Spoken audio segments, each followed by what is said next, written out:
record. Oke. Selamat sore semuanya, kembali lagi kita bertemu ya setelah 2 pertemuan kita sinkronus. Akhirnya kita sempatkan 1 kali di bulan Ramadan ini, kita adakan kuliah Zoom gitu. Dan tema hari ini tuh, menarik sekali karena sebelumnya, belum ada di kuliah batch-batch sebelumnya, yaitu tentang bisnis lestari di bidang energi terbarukan.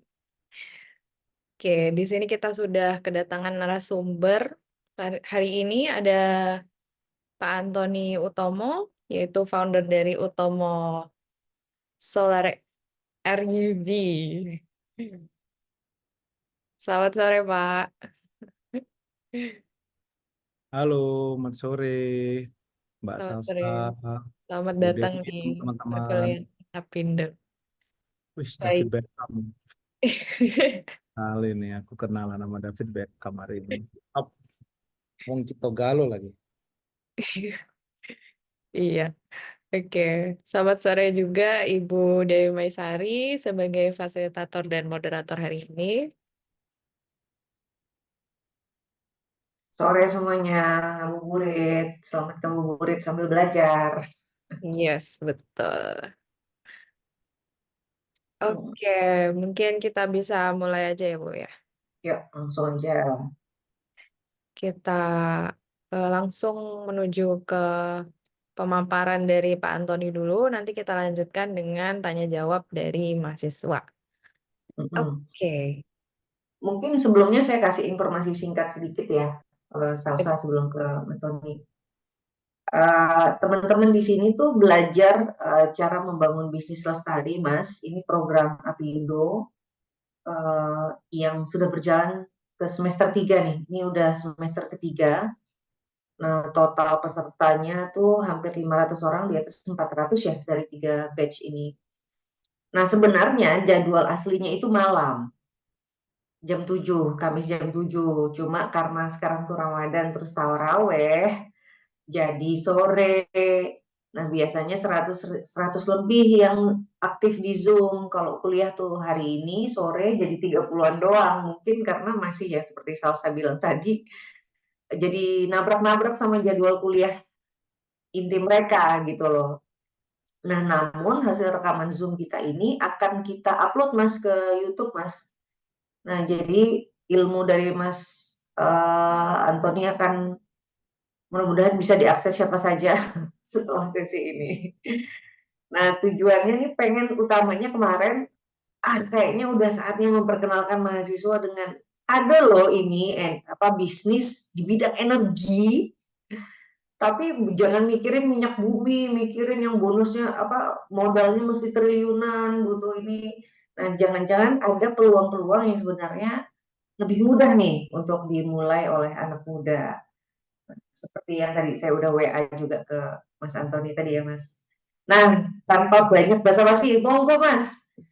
Mohon inspirasi anak-anak Oh, muda ampun, masa ampun, depan ampun. generasi kita ini. Matur Ampun. nuwun. Terima kasih Mbak Dewi, Mbak Salsa, sama teman-teman ya. Salam kenal semuanya. Saya mungkin izin share screen ya. Oke, udah kelihatan belum ya? Sudah, Pak. Oke, ntar ya. Aku lagi mau bikin full screen, gimana caranya ya? Full screen, full screen.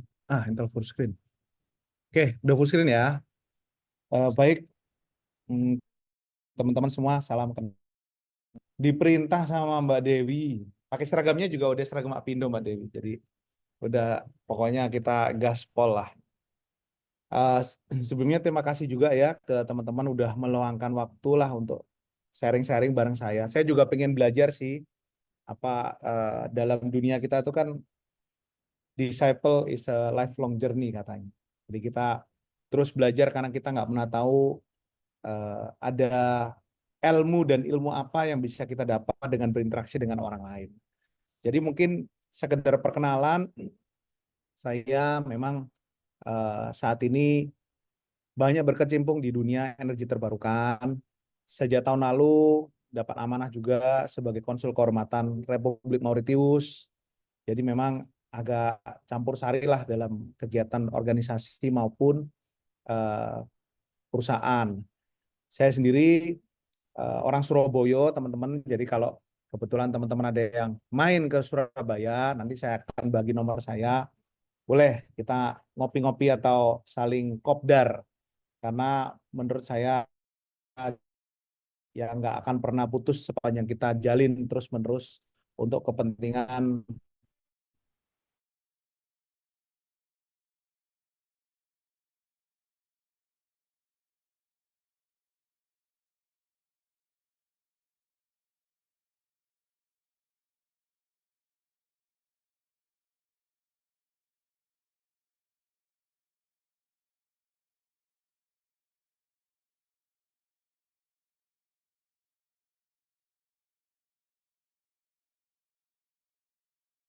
energi terbarukan.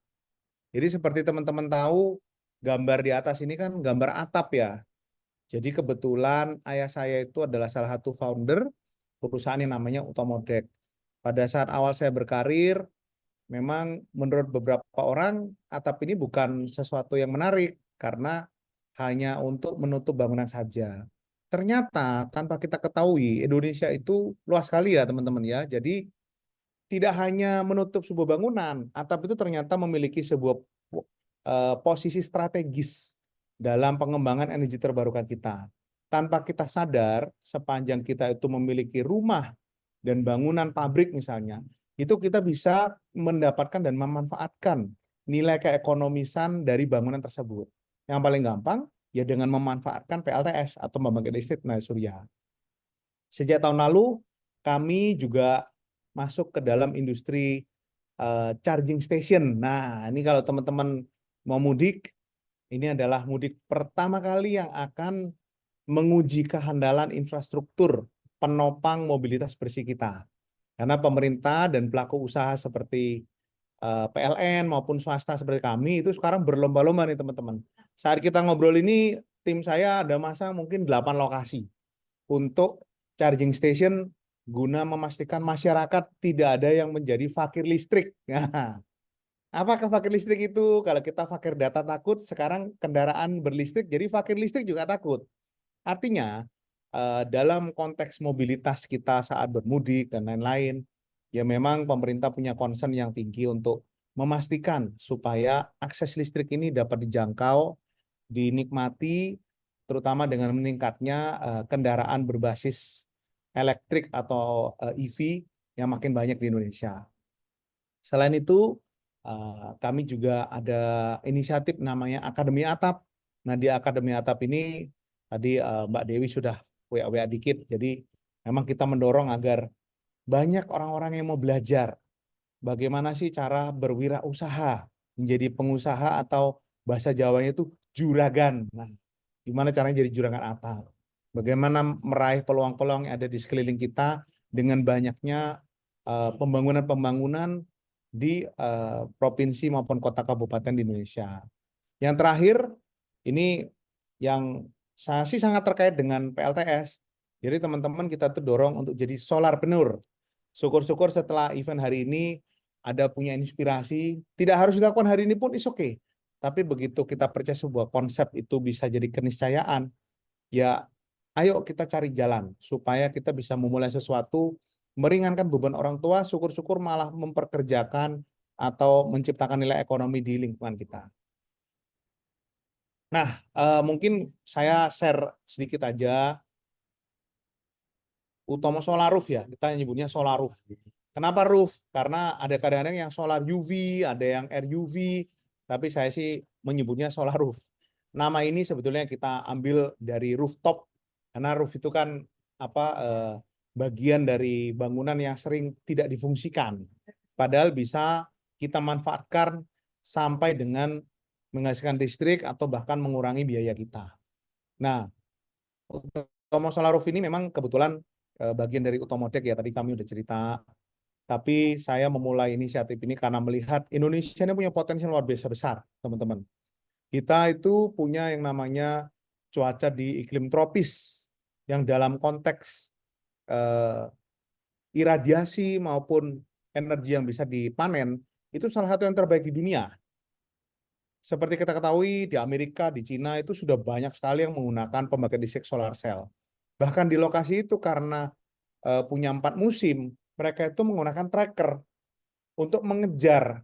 Karena kadang-kadang seperti di musim dingin, katakanlah di Cina itu cuma 3 atau 4 jam aja dari seluruh hari mataharinya bisa bersinar. Nah di kita itu dianugerahi oleh berbagai pasokan energi terbarukan yang baik, salah satunya energi surya, dan itu harus kita manfaatkan sebesar-besarnya. Nah ini mungkin ada beberapa grafik ya teman-teman ya, yang sebetulnya lebih ke arah saya pengen sharing potensi kita tuh paling besar sebetulnya energi surya, ya kan? Sedangkan pemanfaatannya atau kapasitas pembangkit yang menggunakan surya itu adalah salah satu yang terkecil gitu dibandingkan dengan pembangkit listrik tenaga bayu maupun pembangkit listrik lainnya. Dan tadi udah disampaikan sama Mbak Dewi, satu-satunya teman-teman ya, kalau kita udah dengar pembangkit itu kan ngeri-ngeri ya. Waduh, harus investasi berapa triliun nih, bisa jadi pemain energi. Wah. Sedangkan di PLTS ini enggak gitu. Dengan modal yang relatif kecil, mungkin 20 juta, 30 juta, itu sebenarnya kita udah bisa melakukan bisnis di bidang ini dan dapatnya juga cering-cering langsung dapat cash. Karena pemasangan-pemasangan itu kan sifatnya cepat ya, hanya beberapa hari aja. Jadi peta jalan Indonesia itu sebetulnya mendorong penggunaan energi baru terbarukan cukup tinggi ya.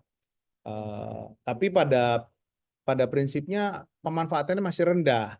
Nah, kenapa sih itu kira-kira dan tantangannya seperti apa? Kita bahas di slide selanjutnya ya. Nah, bisnis model kita itu kan sampai hari ini kita itu punya challenge di industri pemasangan dan pengembangan PLTS atap. Karena informasi mengenai barang yang berkualitas, yang bisa punya after sale service yang baik itu sangat terbatas. Sedangkan barang ini harus bermanfaat dan bisa berfungsi sampai dengan 25 tahun gitu teman-teman. Jadi bisa kita bayangkan investasi yang besar itu kadang-kadang nggak diiringi dengan pelayanan maupun purna jual yang baik. Yang kedua, kalau sudah ada isu pasti ada potensi opor atau opportunities gitu, bukan hanya ayam opor ya. Artinya apa? Pada saat kita bisa mencari pain point atau ceruk-ceruk dan celah bisnis untuk menyelesaikan masalah orang, sebetulnya itu akan menjadi sumber pemasukan yang bisa kita kembangkan.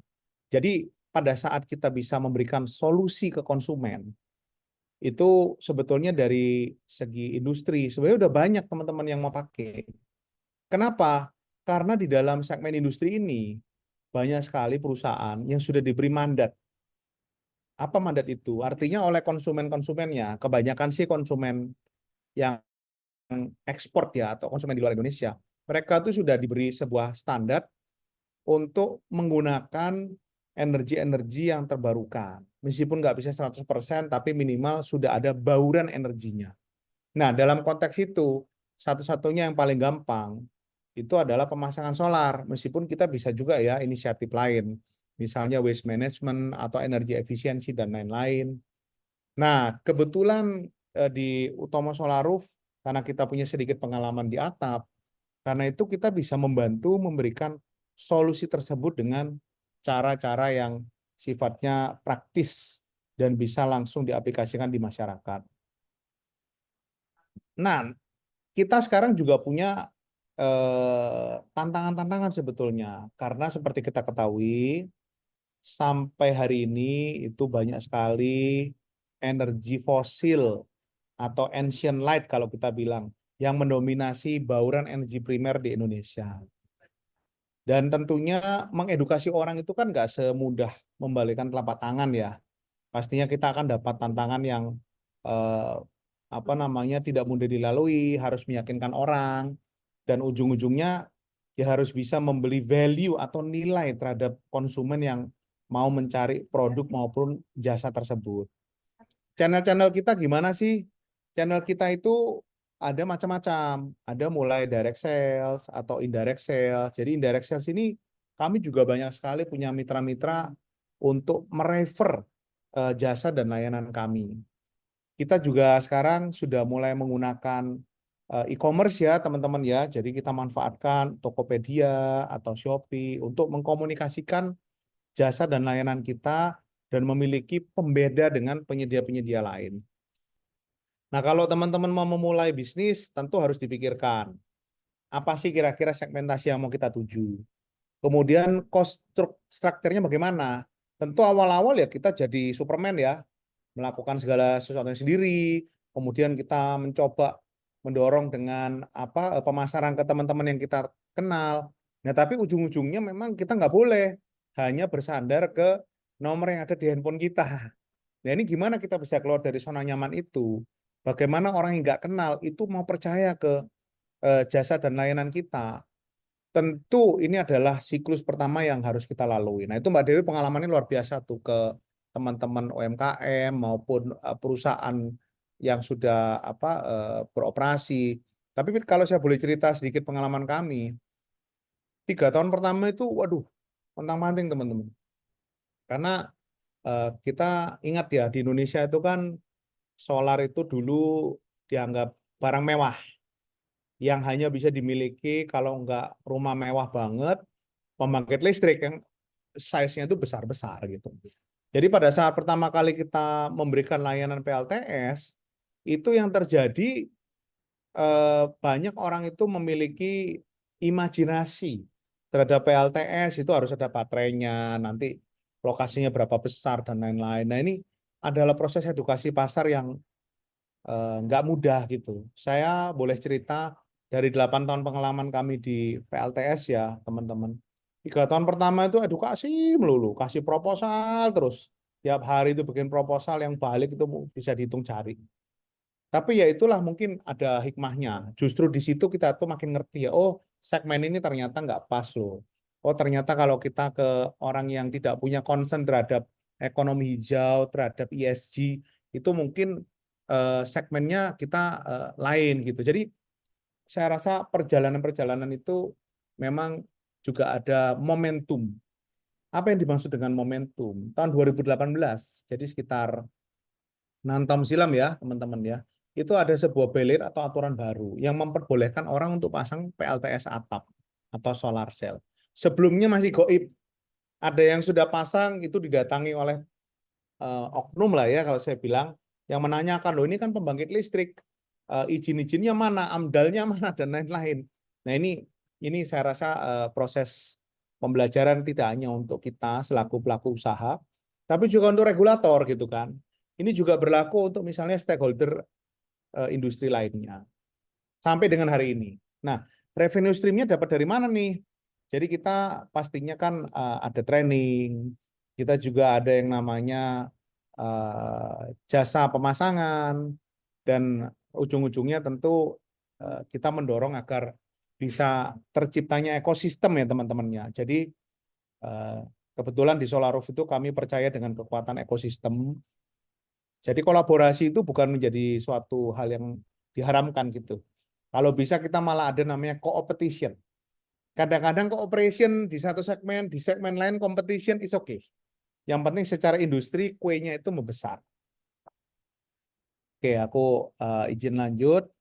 Nah, ini aku cerita soal tantangan nih. Tantangan kita itu di industri solar cell, Mbak Dewi dan teman-teman, sampai hari ini saya harus akui bahwa proses perizinan itu kompleks dan bahasa Jerman atau Prancisnya itu bulat gitu ya, ruwet.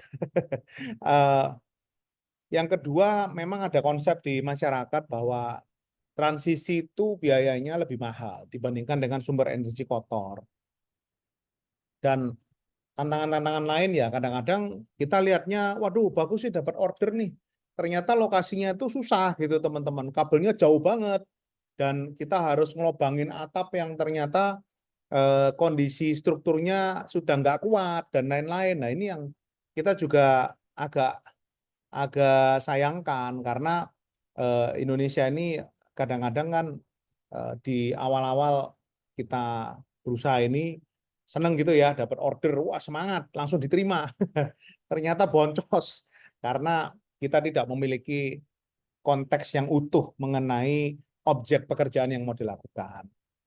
Nah, solusinya nih, jadi kalau kita bicara ke harapan masa depan, tentu ada keberpihakan dari pemerintah agar teman-teman nantinya kalau masuk ke industri ini itu bisa dipermudah dan kita bisa bergotong royong membantu transisi energi nasional. Nah, tadi Mbak Dewi juga sempat pengen aku cerita nih. Jadi di SDC yang kantornya juga rame-rame itu sama Mbak Dewi sama teman-teman Apindo, kita tuh memberikan pelatihan-pelatihan secara reguler untuk mendorong supaya banyak solar entrepreneur atau solarpreneur yang lahir di Indonesia ini. Kenapa itu harus banyak lahir? Teman-teman sadar nggak? Indonesia ini gede banget ya. Begitu kita dapat kerjaan katakanlah di Manado, di Banjarmasin, tadi ada Mas David Beckham dari Palembang. Nggak mungkin lah kami misalnya yang di Surabaya harus operation dan maintenance melayani apa proyek-proyek solar cell di Palembang misalnya. Pasti carinya harus yang dekat-dekat di sana, ya kan. Jadi potensi-potensi yang sifatnya itu terlokalisir itu membutuhkan regional champion dan disitulah secara geografis kita bisa memiliki nilai tambah dibandingkan dengan perusahaan-perusahaan yang jauh lebih settle dan lebih besar. Dan yang terakhir tentu harus ada akses kemitraan.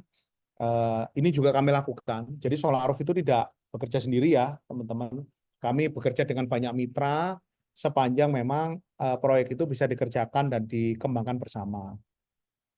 Nah, pengembangannya seperti apa nih? Ini juga peluang-peluang bisnis nih teman-teman. Jadi yang nomor satu, kita tuh banyak melakukan eh, kolaborasi dengan segmen pelanggan yang lebih luas, antara lain dari pemerintahan, kita masang di pondok-pondok pesantren, di pemerintah provinsi, kemudian dengan UMKM, dan kita juga bisa membangun dengan investasinya itu ditanggung oleh Solaroof. Jadi ini sampai saat ini sih sayangnya baru khusus segmen pabrik ya. Jadi kalau teman-teman punya, aduh om saya tuh punya pabrik di mana di Banjarmasin, di mana silahkan. Nanti saya akan kasih kontak saya. Ya kita mulai aja udah kembangin dari sana yang paling dekat dan kita bisa dorong agar apa relasi kita itu atau keluarga kita mungkin ya untuk bisa mulai memanfaatkan energi bersih dengan investasi dari Solaroof.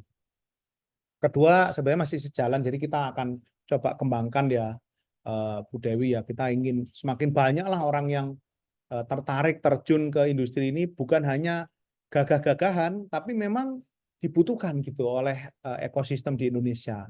Karena yang paling penting itu kan sebetulnya kita jaringan tersedia di banyak tempat, sehingga pelayanan ke masyarakat ini dapat terlaksana dengan standar yang baik.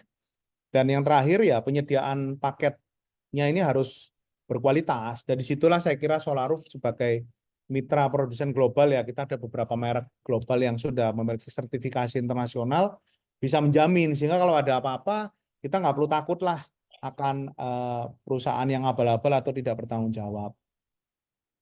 Nah ini cara-caranya gimana nih? Ini beberapa pola yang kita coba dorong teman-teman sekalian dan masih sejalan dengan kegiatan hari ini nih. Jadi makasih juga ke Bu Dewi, kita mencoba merubah pola pikir ya. Jadi pola pikir bahwa profit, planet, people, dan purpose itu sejalan. Jangan ada yang ditinggalkan. Kedua, kemampuan untuk berinovasi. Jadi kami juga mendorong, kalau teman-teman di dunia Civitas Akademika, saya nggak suka bisnis Pak, senangnya riset. Ayo, kita bikin tuh yang namanya paten. Kita dorong tuh namanya haki, supaya invensi Anda kalau bisa menyelesaikan masalah-masalah secara praktis di industri energi terbarukan, bisa memiliki nilai ekonomis dan bisa dikomersilkan. Ketiga, implementasi alat dan metodologi pemantauan kinerja. Ini tentu kita harus menggunakan KPI ya teman-teman ya. Jangan karena pokoknya gaspol, semangat, merdeka. Tapi kita harus memiliki parameter-parameter untuk menguji. Ini adalah pencapaian yang bisa dibenarkan, ekspansinya oke enggak. Itu tentu kita harus saling ingetin. Menjadi bagian dari organisasi. Nah ini yang saya ngikutin Mbak Dewi nih. Pokoknya kita organisasi itu kan pasti menambah jaringan, kita belajar untuk menjadi orang dan ngewongke wong gitu ya. Jadi saya hari ini memang selalu menyempatkan untuk kegiatan organisasi karena saya kira disitulah kita bisa belajar dari orang-orang hebat dan kita juga bisa membantu orang lebih banyak daripada hanya di lingkungan kita sendiri. Berkolaborasi dengan knowledge partner, ini tentu ada mentor-mentor lah yang bisa kita jadikan pengasuh yang bisa membuat kita jauh terekspos dan bisa lebih maju. FGD juga saya dorong teman-teman bisa ikut supaya menambah wawasan kita. Dan yang paling penting harus selesai pendidikannya. Jangan jadi mahasiswa dan tidak selesai. Nanti saya malu jadi pengisi materi di sore Anda ini. Oke, terima kasih Mbak Dewi. Mungkin singkat padat aja karena teman-teman saya kira sudah tahulah kalau soal solar. Tapi ya mungkin kita welcome sekali untuk diskusi maupun kalau ada pertanyaan yang berkaitan dengan hal-hal yang mungkin saya tahu. Terima kasih. Oke, makasih Mas Antoni. Mudah-mudahan mencerahkan ya teman-teman ya. Jadi kadang-kadang kalau ngeliat data tuh suka gemes sama Indonesia. Begitu kayanya gitu ya potensi, tapi yang udah dipakai itu secuil. Tadi 99% potensi surya yang tergarap tadi paling kecil ya Mas. 11% sampai 1,7% dari itu Mas. 1,7 Mbak. Ngenes lah. Satu. Bahasa Prancisnya ngenes kita. Prihatin. 1,7 ya Mas, itu setuju sih itu. Itu bahasa Arabnya ngenes juga tuh Mas. Ngenes ya. Sama tuh, ya. Sedih. Jadi mudah-mudahan kengenesan ini bisa tertular ya untuk anak-anak semua nih di sini. Ya. Dan kita mungkin akan ada percakapan kolaborasi lanjutan nih Mas Antoni, karena Mas Antoni udah Min. berhasil bikin aku ikut ngenes. Nah, itu kita saling bertanding untuk bersanding gitu kan. Ya, Kalau siaran bertanding. bagus lah, makin banyak pengusaha itu untuk Indonesia lebih bagus, berarti kuenya makin besar gitu. Benar. 1%-nya naik jadi 5%. Naik, jadi 5%, 5%, 10% naik 15. jadi 20%, ya kan? Ya, Pelan-pelan 5-10 tahun kita jalanin untuk teman-teman. Ini peluang loh ya. Ini ya, betul. peluang. Ini peluang. Nah, dan sama Mas Antoni itu capitalnya tuh udah diturunin banget. Udah diturunin banget. Jadi lewat kemitraan gitu ya. Ya, Itu ya. kayaknya udah ada yang raise hand. Eh, Silakan Mbak Putri nih, terang rinjani, monggo. Oke, terima kasih kesempatannya Bu Dewi dan juga Pak Antoni. Terima kasih atas paparannya yang luar biasa. Kebetulan saya juga punya ketertarikan Pak, sedikit ketertarikan dengan EBT ini. Nah, pertanyaan saya adalah, kan ada hambatan di mana kalau energi terbarukan itu kadang ketika banyak, itu sangat banyak sehingga bisa dimanfaatkan sangat banyak, tapi kadang juga nggak ada. Misalkan ketika kita menggunakan energi surya nih Pak, kadang ketika panas, oke kita bisa, tapi ketika nggak panas itu tuh jadi energi yang berkurang. Memang sudah ada teknologi yang namanya baterai untuk menyimpan, tapi betul saya juga pernah belajar tentang baterai ini Pak. Kalau baterai ini kan punya kapasitas maksimal, sehingga ini jadi tantangan. Apa sih kira-kira inovasi ke depannya supaya energi terbarukan ini bisa dimanfaatkan dengan lebih maksimal gitu Pak dengan kendala tersebut. Siap, siap. Terima Jadi kasih. ini langsung kami jawab atau nanti ditampung dulu? Langsung jawab aja Mas. Baik, makasih ya Mbak Putri. Tadi eh, dari mana ya Mbak Putri? Universitas apa? Saya dari Universitas Gajah Mada Pak. Oke, UGM ya. Jadi gini Mbak Dewi, ini makasih sekali pertanyaannya. Menurut saya penting untuk saya boleh cerita sedikit Boleh, dalam boleh. konteks saya sebagai Energy Transition Task Force atau Satgas Transisi Energi di Kadin. Seperti teman-teman ketahui, Indonesia itu sampai hari ini memang memiliki problematika mengenai pasokan. Apa yang saya maksud dengan pasokan? Energi terbarukan itu ada dua tipe ya teman-teman ya. Ada yang sifatnya itu base load atau dia tuh bisa memasok secara stabil kehandalan listrik. Antara lain sumbernya dari geotermal, dari hydropower dan lain-lain ya. Masalahnya hydropower geotermal ini membutuhkan investasi yang besar kehandalan terhadap kematangan geografis yang baik, dan biayanya juga tidak sedikit. Lama gitu ya, lama. Kalau seperti hidro itu aja, kemarin yang diresmikan di Poso, pengembangannya bisa 8 tahun, Mbak. Jadi beda sekali dengan energi terbarukan atau renewables yang menggunakan variable energy. Solar itu salah satu dari VRE kita nyebutnya, variable renewable energy.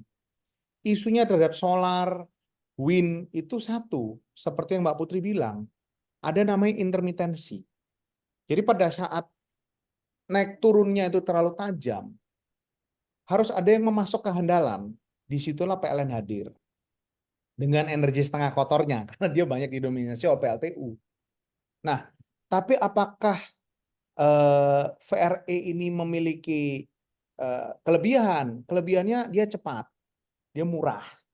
Relatif murah lah, investasinya, ticket of investment-nya itu jauh lebih kecil. Tapi memang kita harus akui secara pasokan nasional, sampai hari ini kita tuh masih bersandar ke batu bara. Kapan batu bara ini akan habis? Sudah ada milestone-milestone-nya. Bagaimana kita menyiapkan pada saat mendekati hari itu kita udah siap. Baterai itu harus kita beresin. Itulah kenapa kalau teman-teman lihat, pemerintah Indonesia itu menyiapkan framework atau landasan regulasi yang mendorong agar banyaknya produsen baterai dan hilirisasi itu ada di Indonesia. Kenapa? Baterai ini adalah salah satu breakthrough pada saat kita nanti sudah kehabisan batu bara atau menjelang kehabisan batu bara, dan kita harus menyimpan variable energy seperti solar itu di sebuah penyimpanan yang baik dan efisien. Ada beberapa case studi yang menarik bagaimana kita bisa memanfaatkan cross-link industri untuk baterai ini. Contohnya, mobil. Teman-teman kan udah tahu ya, kendaraan listrik kita tuh udah banyak lah sekarang. Ada BYD, ada Hyundai, ada Wuling, dan lain-lain. Tesla gitu. Ada fitur di mobil itu yang di luar Indonesia sudah jamak digunakan, namanya V2G. V2G. Artinya apa? V2G itu adalah pemanfaatan baterai di mobil untuk disimpan dan kita manfaatkan misalnya ke tempat yang tidak ada PLN-nya. Nah, konsep-konsep ini harus kita gali, kita uji, kita cari inovasinya teman-teman. Karena shared resources itu adalah pola bisnis yang sudah terbukti ya. Kita udah lihat namanya ojol atau ojek online. Kita udah tahu namanya Airbnb. Nah, kita bisa bayangin nggak pada saat nantinya nih, karena struktur pasar kita juga hanya memandatkan PLN sebagai penjual dan pembeli listrik. Itu memperbolehkan dari Mbak Putri, listriknya itu kelebihannya saya beli. Dan sebaliknya, nah disitulah sebetulnya demokratisasi energi terbarukan yang sepenuhnya. Tentu harus ada penguatan grid, tentu harus ada smart grid yang bisa mendukung itu. Kalau bahasanya teman-teman di JETP itu namanya kanvasnya harus baik supaya kita bisa memberi warna di kanvasnya. Jaringan ini adalah backbone dari seluruh kegiatan kelistrikan kita. Dan harus diakui banyak sekali jaringan itu yang dibuat bahkan sudah sekian puluh tahun yang dia tidak bisa menerima intermitensi dengan baik gitu. Dia tidak smart. Jadi mungkin itu sedikit sharing dari saya, Mbak Putri. Betul, baterai ini tantangan, tapi jangan sampai menyurutkan penggunaan dan pemanfaatan PLTS atap di masyarakat maupun pengguna industri. Karena sudah bukan game of shame lagi, teman-teman. Kita itu secara industri nasional tidak memiliki posisi kuat dalam konteks green industry. Pada saat nanti kita bersaing di pasar global, kurs dari daya saing kita itu udah bukan lagi yang termurah. Dia akan tanya, oh, satu dompet ini dibuatnya berapa ya emisi gas yang dikeluarkan? Berapa kilo CO2-nya? Dan itu sudah dimanfaatkan di Eropa. Jadi kalau teman-teman lihat namanya CBAM, Carbon Border Adjustment Mechanism, itu sudah mengatur secara rinci bagaimana HSCO tertentu untuk barang tertentu harus memenuhi emisi karbon yang disyaratkan. Ya banyaklah orang yang bilang itu proteksionisme global. Jadi Eropa berusaha melindungi pemain lokalnya. Apapun itu, sekarang tren itu ke arah sana. Jadi kalau kita bisa melihat ini sebagai peluang, tentu kita bisa menjadi orang-orang terdepan di daya saing global dan industri kita bisa maju. Kira-kira gitu, Mbak Dewi sama Mbak Putri. Semoga bisa menjawab. Terima kasih, Pak. Ini sebelum ke penanya yang di chat, saya boleh mengajukan follow up question nggak, Mas Antoni? Oh ya, boleh dong. Kita kan diskusi, aku juga pengen belajar. Nah, terkait sama ketidakstabilan listrik itu ya, boleh dijelaskan lebih konkretnya nggak gimana gitu sebagai supaya rumah tangga Ya. tuh lebih mudah dimengerti. Jadi saya tuh kan suka ngepoin perekonomian Jepang ya. Nah, di Jepang ini rumah itu kan macam saya kadang-kadang menganalogikan orang-orang di Jepang ini ngejual rumah kayak ngejual HP gitu ya. Karena rumah bukannya makin lama makin naik harganya, tapi di sana itu bisa tambah turun harganya.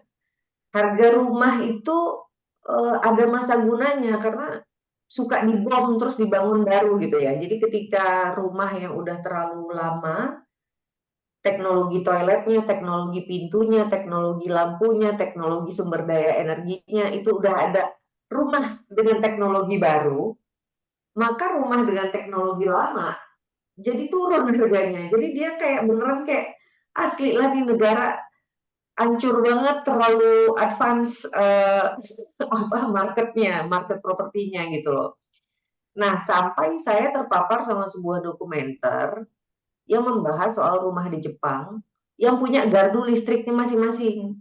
Karena keseluruhan atapnya itu solar panel, terus lantainya itu entah gimana metodenya gue nggak ngerti, pokoknya orang kalau berinjak-injak lantainya itu ada energi aja yang kesimpan ke baterai.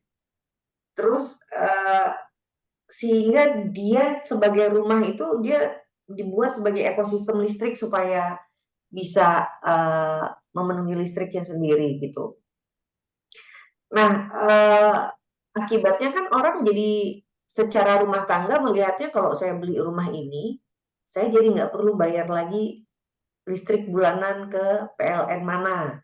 Sehingga rumahnya lebih mahal nih secara harga sekitar 20% daripada rumah dengan ukuran serupa dengan teknologi biasa. Tapi dalam 5 tahun saya berhasil menghemat, saya akan bisa menghemat sekian ratus juta gitu misalnya gitu. Nah, maksud saya hitung-hitungan kayak gitunya ada nggak tuh Mas gitu yang bisa membuat rumah tangga atau industri itu berpikir, oh oke ini dengan ketidakstabilan seperti ini gue bisa tolerir lah karena walaupun lebih mahal investmentnya bla bla bla tapi long term in 5 to 10 years sebenarnya lebih murah nih udah gitu misalnya. Kayak gitu-gitu ya sih Mas yang jadi kepo gitu. Baik, baik Mbak Dewi. Jadi aku sama Mbak Dewi ini kan karena wong Surabaya ngomongnya apa adanya. Nah, Harus kita akui, ini menurut pendapat saya pribadi ya, itu ada sedikit setback terhadap aturan yang sudah pernah dibuat pemerintah dan direvisi. Di masa lampau itu Mbak Dewi sama teman-teman mungkin pernah dengar namanya net metering. Apa itu net metering? Net metering itu adalah sebuah rezim di mana pada saat kita itu punya solar cell dan pada saat solar cell ini tidak langsung digunakan, kan kadang-kadang kita nggak di rumah ya, keluar ke kantor atau ke kampus, itu solarnya tetap bisa dikirim ke PLN dan oleh PLN disalurkan kepada pengguna-pengguna di sekelilingnya. Dihargai tidak dalam bentuk uang, tapi dalam bentuk kredit gitu. Nah, dampaknya apa? Dampaknya kita punya baterai raksasa yang namanya PLN. Aturan ini baru saja dirubah tahun lalu bahwa segala sesuatu yang nantinya itu menjadi kelebihan ya, tidak langsung digunakan ya, itu bisa ke PLN, diterima PLN tapi tidak dibayar.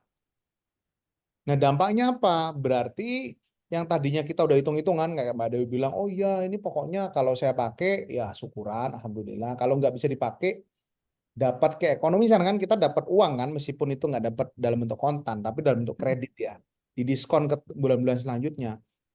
Itu dihitung cuma 65%. Ini dulu ya, tahun lalu nih. Karena udah nggak ada. Karena satu hal, pemerintah memutuskan bahwa hanya untuk konsumsi sendiri. Itu satu redundant ya Mbak. Jadi artinya kita kalau udah pasang, Mbak Dewi nggak pernah di rumah, artinya nggak pernah dinikmatin tuh hasil dari solar cell-nya. Niscaya yang tadi kita hitung-hitung, wah balik modal bisa 4 tahun nih, padahal kan nilai ekonomisnya 25 tahun ya, jadi tahun kelima listrik gratis. Sekarang nggak ada. Yang kedua adalah pembandingnya.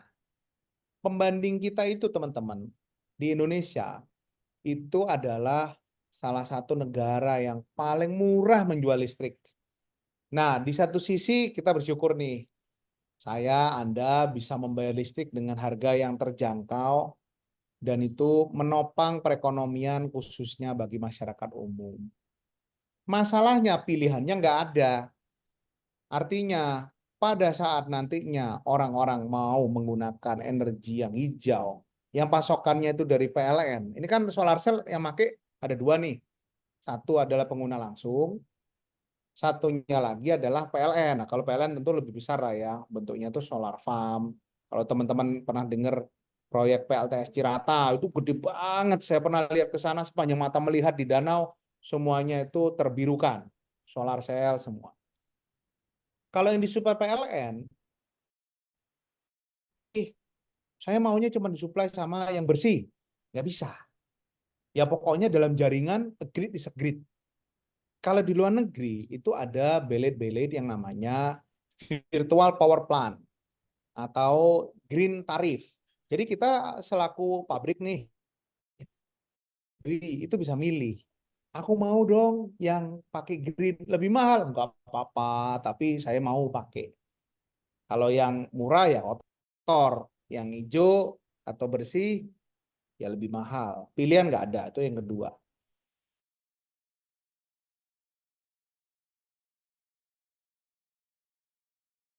Berarti energi kotornya harus mahal. Karena kalau itu selisihnya jauh, maka yang terjadi ya orang akan selalu membandingkan dengan inflationary resources seperti batu bara. Seperti teman-teman tahu, batu bara kita itu kita dianugerahi lah ya, di Indonesia itu batu bara banyak. Tapi ada belet-belet seperti domestic market obligation. Itu yang memaksa supaya harga ini murah. Nah kalau murah orang kan bandingin, aduh balik modal gua udah tadi nomor satu susah, pilihan nggak ada, mau pasang pakai duit sendiri juga nanti izinnya berbelit. Akhirnya dianggap ada selisih yang lumayan jauh dibandingkan dengan listrik dari yang kotor. Nah pada saat nanti subsidi itu dicabut, DMO itu dicabut, ini tentu akan bisa memberi mekanisme pasar teman-teman.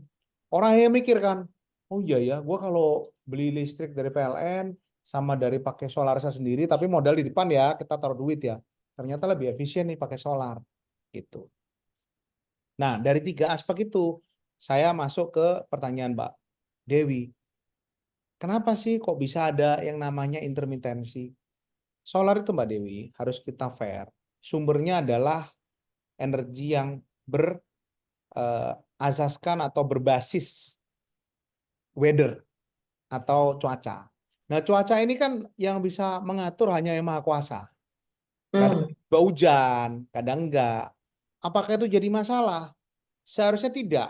Dengan catatan grid ini memiliki reserve dan perencanaan sistem yang baik, yang kami sebut dengan namanya smart grid tadi.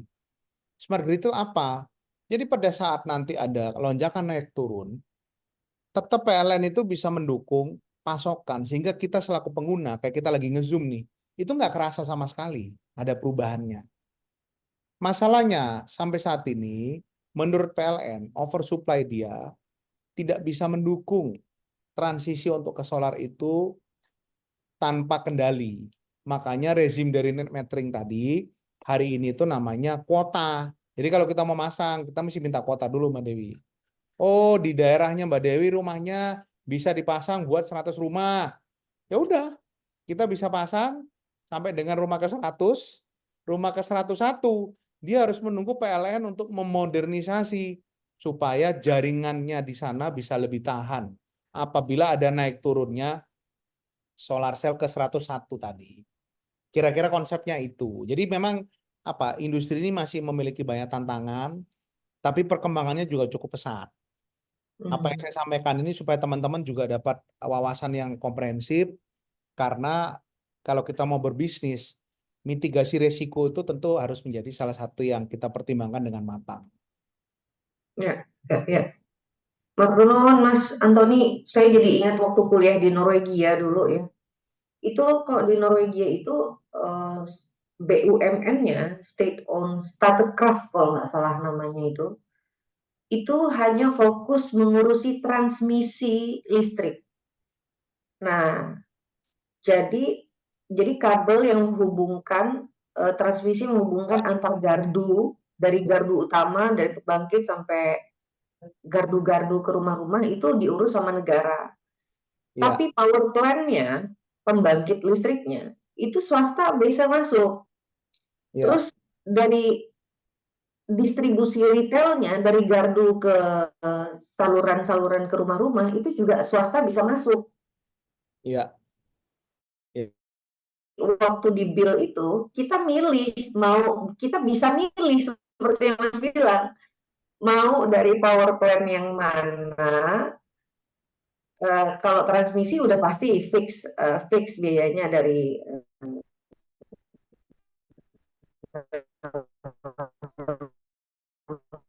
terus mau Jadi gardu itu uh, adalah sebuah pengalaman yang menurut saya luxurious thing ya. Saya sendiri juga uh, taunya pun juga dari riset Mbak Dewi, bahwa ternyata ada namanya renewable energy option gitu kan. Kita bisa memilih, inilah. Kembali mungkin ke Indonesia sedikit, memang itu sedang kita dorong Mbak Dewi. Karena konsep-konsep itu namanya adalah power wheeling. Power wheel itu maksudnya roda ya. Artinya apa? PLN ini kan sesuai amanat undang-undang, memang diberi mandat loh. Jadi teman-teman PLN ini juga adalah pelaksana aturan yang menjadi konsensus nasional kita juga kan. Undang-undang disepakatin tuh melalui wakil kita di DPR. Undang-undang kelistrikan itu kan memberi mandat single buyer and single seller itu hanya PLN. Baik dari pembangkit, transmisi, retail, distribusi, dan lain-lain. Beda dengan konstitusi misalnya di negara lain seperti Norwegia. Apakah selalu jelek memiliki kendali atas segalanya? Ada plus and minus segala sesuatunya teman-teman. Jadi bisnis-bisnis seperti di Norwegia itu ada case yang menarik misalnya di Australia. Di Australia itu ada perusahaan-perusahaan yang jadi bandarnya jual beli listrik. Bagaimana bandar itu bisa beroperasi? Jadi mereka itu memasang IoT di rumahnya Mbak Dewi dan masang IoT di rumah saya. Nah, kita bertransaksi. Bayar ke transmisinya kan bangun mahal. Tapi bayarnya hanya tol fee secara transparan. Berapa sih per KWH, ininya berapa. Nah, tidak secara gelondongan, pokoknya kita beli apa yang disajikan. Kalau saya mungkin kasih sedikit analogi, teman-teman. Kita kadang-kadang masuk ke sebuah rumah makan, kita tanya ya, ini mau sayur organik gitu. Oh, nggak ada, adanya cuma sayur ini, ada pestisidanya. Loh, tapi saya mau organik, lebih mahal sedikit nggak apa-apa ya, jangan mahal banyak-banyak ya, lebih mahal sedikit lah. Kan organik lebih bersih, lebih ini gitu. Oh nggak ada, adanya ini. Kalau mau ya pokoknya ini sehat, baik. Nah itu adalah perumpamaan dengan sistem kelistrikan kita hari-hari ini. Sehingga oversupply itu tidak diiringi dengan akses untuk pemilihan tadi, Mbak Dewi. Kalau kita dari kacamata investor, dia minta di restoran itu nggak disajikan, tidak dipenuhi keinginannya, ya dia akan cari restoran lain. Itulah yang namanya Vietnam, itulah yang namanya Johor. Dia nggak jadi invest di Indonesia. Dan ini akan sangat berdampak tidak baik ya teman-teman ya terhadap kepastian pasokan energi bersih untuk pelaku usaha di Indonesia. Nah, dalam konteks yang tadi Mbak Dewi sampaikan ya, tentu impian kita itu Mbak Dewi. Dan saat ini seperti kita tahu tentu kabinet baru ini sedang bertransisi menuju nanti bulan Oktober yang mudah-mudahan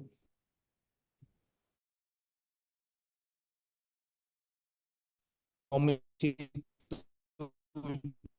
7 dan teman-teman oleh orang-orang terpilih kan, oleh caleg kemarin, apa pileg kemarin. Kita harapkan tentu yang namanya rancangan undang-undang energi baru terbarukan bisa mengakomodir kebutuhan-kebutuhan pasar di sisi itu yang Mbak Dewi sampaikan tadi.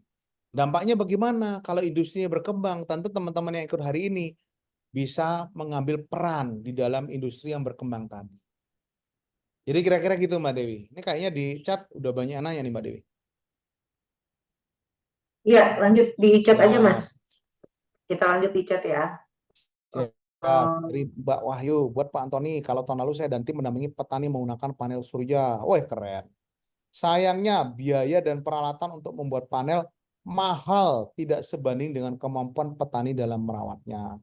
Pertanyaan saya, apakah bahan-bahan pembuat panel surya bisa kita usahakan dengan barang bekas, sehingga nggak usah beli mahal-mahal, sehingga kalaupun petani tidak menggunakan lagi, kita bisa gunakan. Baik, makasih Mbak Ayu. Mbak Ayunya juga udah cabut ya. Ini aku sharing ke teman-teman aja. Ya. Teman-teman supaya kita ketahui, yang namanya rantai pasok atau industri solar cell itu saat ini didominasi oleh sebuah negara besar. Saya sebut aja lah ya, didominasi oleh negara Cina gitu. Nah, di dalam konteks rantai pasok yang mendominasi ini, sebetulnya mereka memiliki economy of scale dan kapasitas yang sedemikian besar. Jadi cara menurunkan biayanya itu memang kalau menurut saya bisa menggunakan recycle tapi tidak efektif karena terbukti dengan keekonomisan dan economy of scale yang besar. Itu saat ini di Cina mereka berhasil menurunkan biaya sampai dengan 90%-nya dibanding 10 tahun silam. Jadi kalau kita bicara ke pasar gitu, kita minta diskon 5%, turun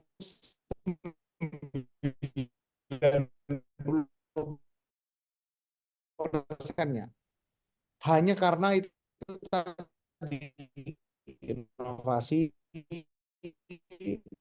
economy of skill, dan konsentrasi yang support luar biasa dari negara yang menurut saya cukup mendukung ya TKDN dan lain-lain.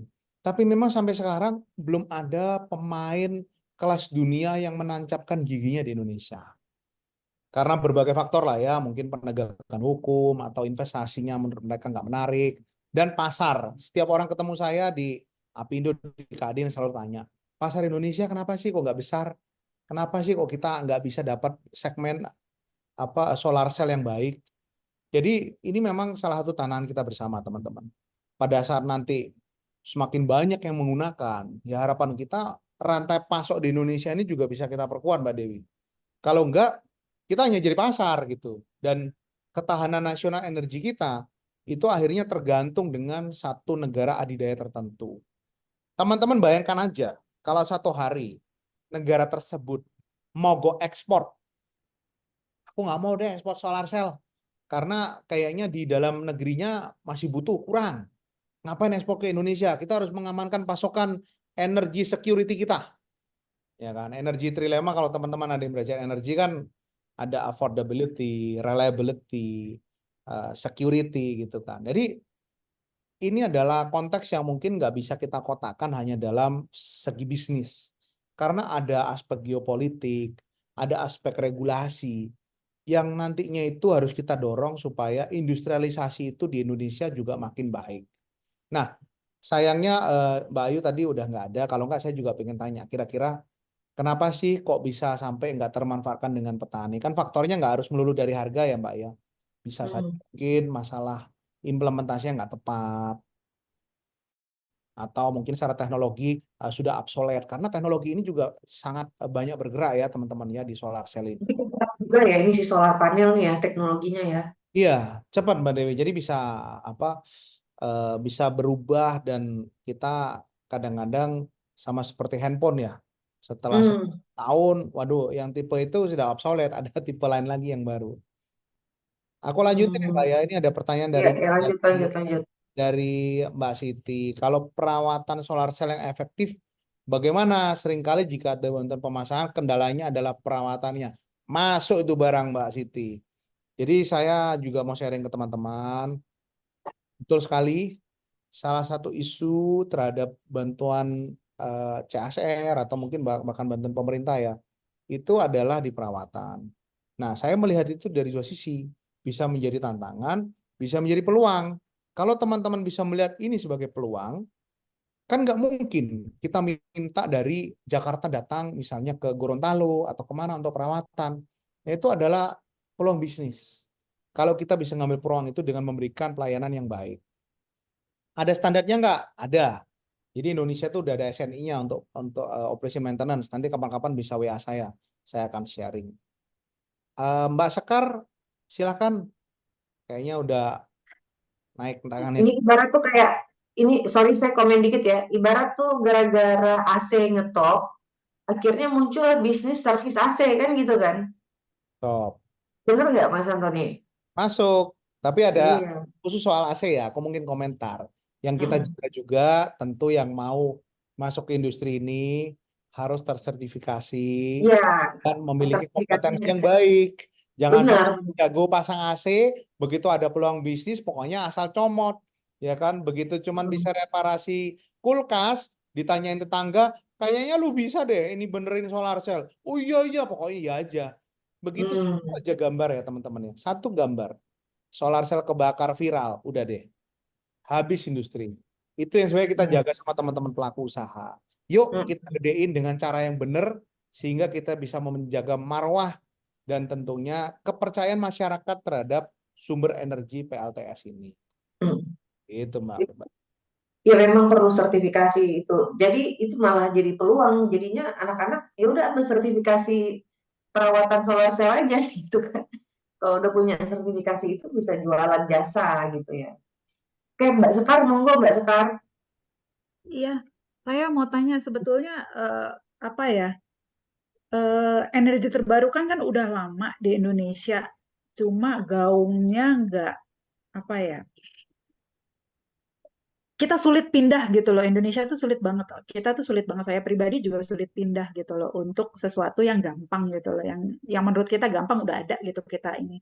Nah, banyak pertimbangan gitu loh ketika kita mau pindah dan ini sampai sekarang kayaknya sulit banget. Campaign-nya juga nggak banyak gitu loh terkait dengan energi terbarukan. Karena saya melihat bahwa sebetulnya energi terbarukan itu harus pemakaiannya bukan di industri gitu kan, harusnya mulai dari rumah tangga. Nah, bagaimana kita ini, maksudnya gini nih, saya ngambil contoh aja gitu ya, kita mau pindah dari nggak pakai plastik untuk pakai tote bag dari bahan selain plastik aja butuh transisi yang lama banget gitu loh, dan ini harus semua pihak gitu loh. Nah, bagaimana caranya supaya saya pribadi gitu berat gitu loh untuk pindah di rumah saya dari PLN ke solar gitu loh, karena investasinya nggak nyambung, hitung-hitungannya nggak nyambung di rumah saya sendiri gitu loh. Yang listriknya cukup gede gitu kan ya. Saya kebayang nanti yang udah industri, yang rumah yang kecil-kecil itu untuk pindah itu gimana caranya ya supaya kita bisa, maksudnya ini jadi community project gitu loh, apa namanya, nggak cuma satu rumah per rumah gitu loh. Ini kan PR besar kita kan sebetulnya kalau ngomongin energi terbarukan itu bukan eh, individual, bukan proyek individual gitu loh, Mas Antoni. Benar nggak sih? Ini kan kita harus mikirin bahwa kalau mau pindah ke energi terbarukan untuk green industrinya kita dimanapun itu kayaknya harusnya jadi community project gitu loh, nggak bisa tiap rumah pasang solar panel atau mau bikin, apalagi kalau mau bikin yang kincir gitu kan, lebih ini lagi kalau ngelihat Belanda gitu kan pada pakai kincir semua gitu kan. Di Indonesia kapan ya kincirnya bisa di seluruh Indonesia? Saya cuma ngelihat ngelihat di Jogja aja gitu ada apa namanya kebun kincir gitu loh. Di Indonesia di mana ya? Atau di sekarang di Sulawesi udah ada gitu. Cuma masih belum nyenggol gitu loh di kitanya gitu loh untuk ngomong Hmm. transisi hijau ke hijaunya gitu loh kita. Ini gimana kita bisa ininya ya? Saya belum ketemu sih Mas Antoni, untuk saya pribadi gitu loh. Saya sendiri sebetulnya sudah menerapkan gaya hidup hijau, tapi untuk pindah ke energi hijaunya kok kayaknya berat gitu loh Mas Antoni. Iya, ya. Gitu loh. PR Masuk di ke saya Masih sendiri gitu sekarang. loh. Oh, bukan PR sendiri, Mbak. Itu PR Eh, kita semua. Kita nggak boleh I lagi, tapi we. iya, Mas iya Sekar, benar. makasih ya atas pandangannya yang menurut saya fair. Karena harus kita akui, keberpihakan pemerintah atau regulator itu harus hadir gitu. Makanya saya tetap melihat apa namanya, optimisme itu ada. Net baru kan dalam beberapa waktu ini ya, akhir tahun inilah.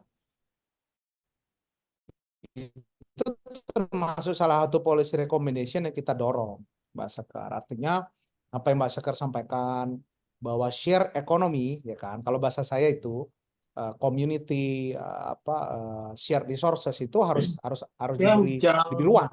Nah, ruang itu kan ada keberpihakan gitu. Kalau kita sampaikan tadi seperti regulasi, yang sekarang itu bisa jalan hanya industri, Mbak Sekar. Kenapa?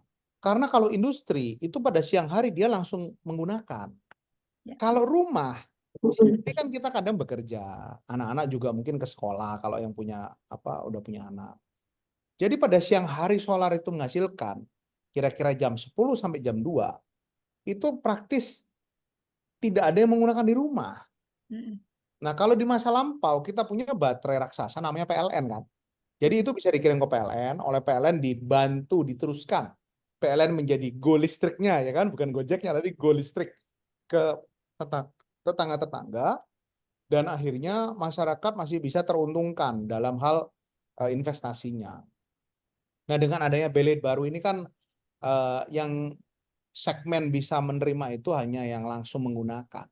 Dan itu kantor mungkin ya kantor, tapi biasanya kan di perkotaan mungkin nggak besar atapnya. Dan pabrik gitu. Kalau pabrik itu industri, saya kira siang hari mereka melakukan kegiatan, ada beban yang digunakan. Jadi konteksnya saya sepakat dan mendukung Pak Sekar, dan kita tatap masa depan yang mudah-mudahan nggak terlalu jauh ini dengan optimisme dan stepping up gitu. Karena banyak juga teman-teman tidak intentionally stepping up untuk menyuarakan ini. Jadi menurut saya kita juga butuh bantuan dari teman-teman pelaku atau calon pelaku ya. Teman-teman di sini kan juga banyak yang calon pelaku untuk menyuarakan itu. Karena dengan makin banyaknya orangnya, apa yang kita yakini lebih baik tidak hanya untuk bisnis kita ya, tapi untuk ekosistem, untuk Indonesia, yaitu tidak akan terjadi gitu. Oke, terima kasih Mas Antoni jawabannya, Mbak Sekar, concernnya. Saya pikir kita sudah sejam nih karena ngabuburit juga gitu ya, pada mau siap-siap berbuka dan lain-lain. Sebelum kita menutup sesi hari ini, saya masih muncul pertanyaan lagi nih Mas, sedikit aja. Nah, jadi kalau sekedar klarifikasi, jadi nggak panjang jawabnya. Jadi dengan kerangka regulasi yang sekarang, kalau kita bikin solar panel sendiri dan konsumsi dan produksinya ternyata berlebih banyak daripada apa yang kita butuhkan, itu artinya nggak ada opsi selain ngejual kelebihan daya itu ke PLN ya Mas? Menyimpan di baterai salah satu opsi, tapi baterai itu kan biayanya cukup besar ya, Mbak Dewi ya.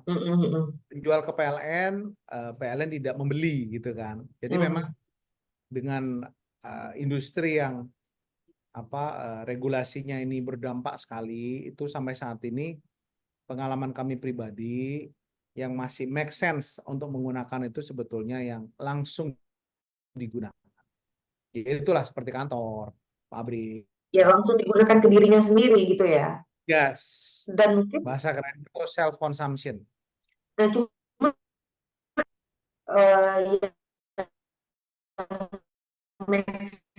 sekarang adalah investment di solar panel untuk mengurangi ketergantungan pabrik atau kantor terhadap PLN. Bisa nggak? Betul. Kalau kayak gitu benar nggak? Logiknya memang ini adalah ikhtiar untuk penghematan saja. Ya, jadi untuk saat ini seperti itu, bukan untuk menjual listrik kelebihan kita. Karena rempong urusannya kalau lu produksi terlalu banyak, terus ada kelebihannya, sayang nggak kepake. Ya, terus dijual juga susah gitu kan, nggak betul, bisa betul. dijual juga. Jadi mendingan lu produksi sebutuhnya atau 60%, 50% dari yang lu butuhkan sehingga Ya, tetap masih ada sisanya beli ke PLN gitu ya. betul, betul, betul. Itu jadi kerangka berpikir yang optimal sekarang masih seperti itu ya teman-teman ya. Ya, ya. Eh, jadi mengalihkan fungsi genset dulu lah. Kadang-kadang kalau PLN mati, kalau misalnya kadang-kadang PLN mati itu kan banyak yang harus masih pakai genset tuh di daerah-daerah. Kok di Jakarta sih udah jarang ya. Ya, Nah, betul sih Mbak Dewi, konsep itu tepat ya dengan kondisi sekarang. Tapi namanya dinamika industri ini kan sangat tergantung dengan regulasi. Jadi ya, ya apalagi statusnya undang-undang itu udah deh. Aduh, ya, kalau ya, mau ngubah undang-undang lama, minta ampun. betul, betul. Nah, luar biasa. Nah, jadi seperti itu teman-teman. Kalau kita mau berpikir bisnis, ngejualnya ke masyarakat, ngejualnya ke pabrik, itu pun narasinya narasi penghematan, ya Ya, kan? Narasi mengurangi ketergantungan terhadap sumber-sumber listrik yang mungkin kurang reliable gitu. ya. Jadi kayak gitu teman-teman. Oke, sekarang tradisi kita nih Mas, kalau misalnya mau menutup kita minta closing statement, Mas. Waduh, closing statement ya teman-teman, dengan Anda ikut kegiatan hari ini, itu saya ucapkan selamat. Hmm. Karena Anda termasuk dari sebagian kecil orang yang melihat dan percaya bahwa dunia keberlanjutan energi terbarukan ini adalah masa depan. Hmm. Dan Hmm. pesan saya, eh, keep moving, jangan putus asa dengan segala hambatan, karena hanya orang yang adaptif yang bisa mengikuti dengan perubahan zaman. Dan disitulah peluang bisnis itu akan ada kalau kita mau. Oke, ingat untuk adaptif ya teman-teman. Kalau nggak kita jadi dinosaurus. Terus, Terima kasih banyak Mas Antoni sebagai perwakilan dari Apindo juga organisatoris ya yang aktif Mas Antoni ini di Apindo maupun di Kadin. Terima kasih atas wakaf waktunya. Saya sebut wakaf itu karena dampak seikhlas-ikhlasnya kalau buat Apindo dan Mbak Dewi. iya, amin ya robbal alamin. Terima kasih teman-teman semua. Saya tuh sekarang tuh suka pakai istilah ini Mas, ngajak-ngajak orang gini, lu mau wakaf ilmu nggak gitu. Kok Iya, iya. wakaf ilmu? Kan kalau di Islam itu kan wakaf duit ya. Itu dengan kalau akad wakaf itu artinya nominal uangnya itu nggak boleh berkurang. Iya, Jadi iya, harus dipakai untuk urusan yang mengembangkan nilai uang itu. iya. Nah, saya pikir ini relevan untuk ilmu, karena ilmu yang Mas Antoni sharing ke kami semua sore ini, udah pasti nggak akan berkurang gitu. Pasti berkembang, memunculkan inspirasi baru, dan lain-lain Bermanfaat. gitu. Jadi matur nuwun sangat Mas Yuk, Antoni. sami-sami teman-teman. Sampai Teman-teman jumpa semua, di kesempatan lain. yoi pastinya. Masih ada semester-semester berikutnya Mas. Tenang aja. Oke. Oke, demikian sesi kelas kita ya teman-teman ya. Kita tutup, saya balikin ke Salsa. Kalau Salsa ada pengumuman-pengumuman terkait administrasi kelas, absensi, dan agenda Kamis depan, monggo kembali ke Mbak Salsa. Terima kasih. Assalamualaikum warahmatullahi wabarakatuh. Warahmatullahi wabarakatuh. Pak, terima kasih banyak Pak Antoni dan Bu Dewi. Tadi diskusinya dan pemaparan materinya sangat-sangat apa ya, membuka peluang gitu ya buat teman-teman yang mau masuk ke industri ini gitu. Sangat-sangat menarik dan semoga teman-teman yang datang hari ini bisa apa ya, bisa terinspirasi untuk tugas nanti ya, tugas untuk membuat merencanakan bisnis. Dan tentunya saya ingatkan lagi hari ini deadline tugas ketiga jam 23.59. Untuk minggu depan kita masih ada kelas asinkronus. Jadi teman-teman kalau ada pertanyaan bisa lempar pertanyaannya di grup nanti kami jawab ya. Oke, terima kasih semuanya. Tadi juga Pak Antoni sudah share kontak Pak Antoni ya. Jadi kalau teman-teman ada pertanyaan atau ingin berkolaborasi tentunya dengan Solarum bisa kontak ke Pak Antoni. Oke, terima kasih semuanya. Selamat sore. Assalamualaikum warahmatullahi wabarakatuh. Makasih. Sampai ketemu. Terima kasih semuanya. Assalamualaikum. Sore.